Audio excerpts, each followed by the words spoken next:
Naalala nyo ba nung kasagsagan ng bookingan ng flood control ghost project na yan? Biglang si Ngagva Nataranta, nag-announce siya sa PhilHealth mismo na ibabalik na daw ng gobyerno niya yung 60 billion na kinuha nila from PhilHealth. Siyempre, palakpakan naman yung mga taga PhilHealth. Tapos ano na?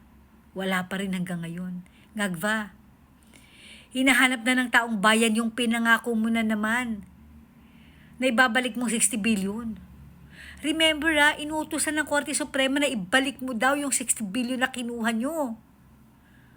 Sabi sa niya, mambubudol tong itong OGAG na to eh. Dahil nga kasagsagan ng nun, kainitan ng flood control, tinivert ng OGAG na to.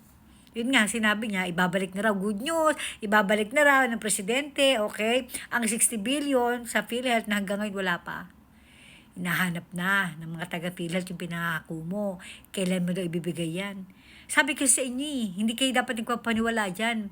Kaya nga natatawa ko nung nagpapalakpakan kayo nung sinabi ni Ngagva na ibabalik niya na yung PhilHealth mula daw sa savings ng DPWH. What? Hello? Ay nako Ngagva, yung kasinungalingan mo, tigil-tigilan mo na. Lalo ka lang nababaon sa ginagawa mo.